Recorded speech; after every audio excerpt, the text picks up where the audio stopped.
Use his tail, monk. Summons a corpse. Chain the tiger. Shoot the tiger. Today was actually a lot of fun. I wasn't sure what to expect. When I read about boot camp and Dungeons & Dragons, my first thought was, okay, he's going to do the Major Payne version of the Hunger Games. So I was pleasantly surprised. It was a lot of fun. I enjoyed it, yeah. It was super fun. I think it's just what the team needed to, go out and do an exercise like this. A lot of the outings we do are, a little bit more stressful because they're usually dances or performances. So yeah, I think this was really great for the team, and I think everybody enjoyed it a lot. My favorite part was honestly just being in the presence of everyone, really getting to let loose a little bit, get outside of the comfort zone.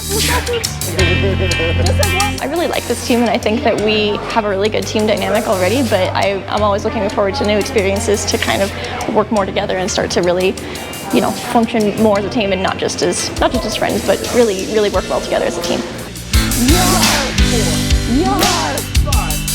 I really like the obstacles we'd have to do between our points, so whether it be like carrying someone or kind of switching roles in the running aspect or walking backwards a couple blocks, so I thought that was a really fun kind of twist to the game. Our team's great, but we're rebuilding after COVID, and this was a great way to do it. So we have a lot of new members, a lot of people that don't get a chance to interact with each other outside of the academy, and this was a wonderful chance to do that.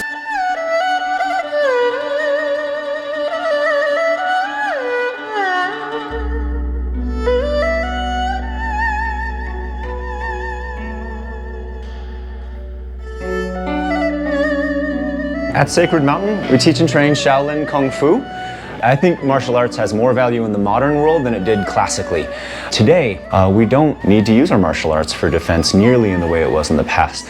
It's a way of understanding and using our bodies, and that ability to connect to ourselves and our mind and our body and our spirit is such a valuable tool. Lion dance is a celebration. It is a way of expressing joy, thankfulness. Sometimes it's even chasing out energy to bring in new. A lot of times like saging a building.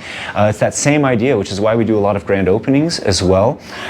The Sacred Mountain Lion Dance team is a way that we get to share our martial arts and our experience with Chinese culture with our community and with our friends and family. To be a Lion Dance team member and be in the Lion, you have to be Jackie Chan and Jim Henson at the same time. So it's puppeteering, and you're puppeteering while you're lifting somebody and holding them on top of your head, and sometimes jumping from small thing to small thing while you're doing that. It is a lot of coordination, it's a lot of high-level martial arts, and it's a lot of synergy that has to happen with your partner and with the musicians and with the crowd and the space around you as well. The team works really hard, a lot. And if we're preparing for a wedding, this is two people's special day. We don't have a margin of error. We don't get to make mistakes. The benefit of doing something like Missions in Madness with the team, practicing the skills we need to succeed as a team, is that it allows us a way to not have to focus on the work, but focus on the elements that are why we do things like this, why we come together as teams in general, and work hard. Is because we like the camaraderie, we like that feeling of connection with each other. I think it helped bridge that gap between we're a team and we can be friends, we can explore life outside of just the team space as well.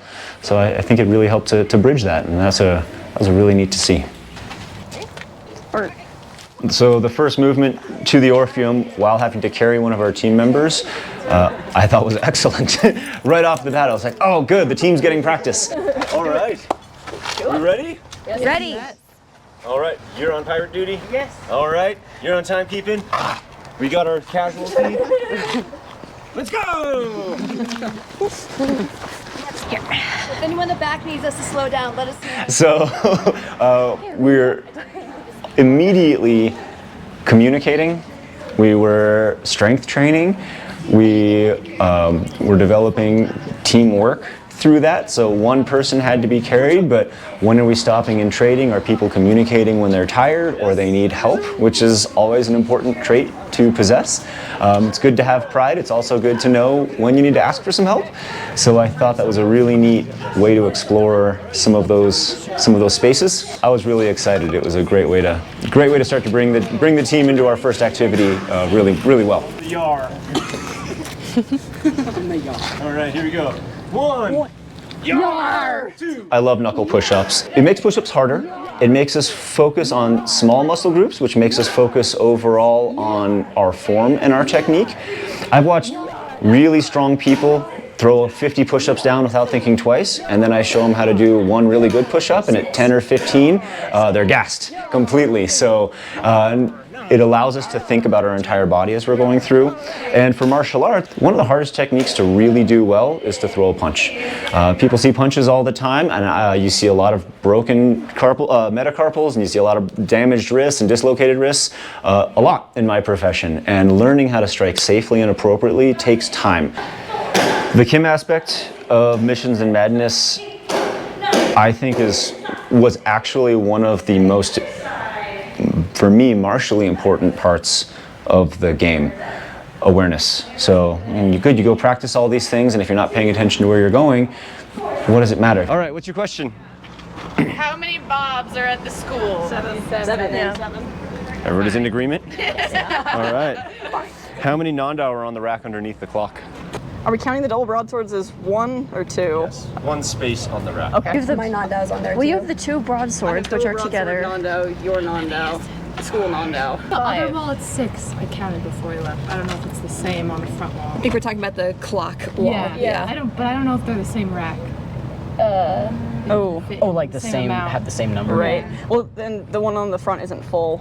It's not. I thought there was only 5 on that wall. My guess would have been 5. Yeah, so you got your broadswords, your Nandao, my Nandao. And there's a school Nandao that doesn't School fit on the Nandao, other and rack. then someone else's. That would sound right. Yeah. I'm delivering the allow There's like an extra school Nandao that sits on that rack because there's just not rack space on the other one. Right. I'm almost positive it's 5. I want to say 5. 5 was the answer. Nice job. One of the things we practice a lot. Walk into the room, look up, look left, look right, look down. What did you see? I teach self-defense seminars and courses, and I've done those for 20 years. And that, you can't teach people self-defense in 2 hours, but you can teach people how to be cognizant and aware in 2 hours. And that is such an important factor. So incorporating that into the game, to answer your question, has more value as somebody who, again, wants to see a healthy, safe community than you could really put a number on. Hungry Crane, catch a shrimp. Crane's head, punch. Wipe the sleeve. Crane's head. Our entire system of martial arts uses what we call poetry. So it's mnemonics that we practice along with the techniques to help us remember what the movements are and to add context, martial context, to each of the techniques as well. We were training the whole time we were out there. So having fun while training, I make sure to just make the training so much easier. good to go. Big consideration, we had a pretty far walk, so deciding how long it might take us to get there with somebody walking backwards, accounting for the entire team, perhaps different levels of coordination and assistance we might want to give that person, terrain that we might have to cross, were all factors we had to take in. So it made planning a little abstractly, a little bit more challenging in that particular scenario. Making sure we had at least one other teammate assisting that person. So how do we keep everybody safe while we're working this activity, while we're planning for time and accounting for any of the other factors we had was a unique experience. Somebody did have to walk backwards upstairs, which again took a level of assistance and teamwork as we were helping that person. Up on the parking garage, I had never been up there. What I found was one of the best views of town that I had ever seen, and I've lived in this town for 22 years. This gave me the opportunity to go see and experience. We watched the storms roll in over the peaks as monsoon started. It was a really neat break. We almost forgot to keep playing the game for a minute because we were all, hey, everybody, let's look at the mountain in this beautiful place we live in. Certainly there's an argument to be made for practice your basics. The drill is run from the back to the front, run from the back to the front. Sure, do that. And we did that for a while. And once we were like, oh, I think we've got that, somebody starts skipping, somebody starts singing and skipping, somebody starts butterfly kicking, and then somebody starts flying kicking, you know, tornado kicking. And all of a sudden we are practicing, but we're expressing ourselves through our practice. And so I think just allowing us to open up that door of creativity and just let the kids be kids for a little bit. It's really important. We all have to let go of the stern from time to time. I love this town a lot. I've lived downtown and explored downtown, but a lot of my students hadn't. So to be able to say, oh yeah, the mural's over here and it's right next to this building, and well, it's that building. And so it kind of, again, opened up these doors for individuals to be able to explore their community more during and after the fact. You know, so I think a lot of my students have never been to the courthouse lawn, which is a great place to go sit and watch a summer day go by and enjoy downtown, and that leads to other community connections and spaces. So it really was a really neat way to be in the space that we were in and not just going through the space that we were in. We got more than one whispered loudly, "What is happening right now?" by people walking by and observing the shenanigans. As a team, I think it was really great to kind of be in it together. You kind of forget about other people's thoughts and opinions and people that might be staring at you, and you're just having fun, which I don't think is something we get to do as adults nearly enough. If you're not having fun doing what you're doing, then maybe you should find something that you are. And it really was a neat way of just feeling that and being in it. You know, as a team, and we're all in it together. What are they doing? Well, we're acting like pirates, and why aren't you? It really kind of changed that mentality, and that that internal shift was really nice. I actually really liked when we got back to the academy at the end. It was our last destination, and like we missed everything. We missed our time, we missed some of our chem questions, and we had to do a lot of burpees at the end.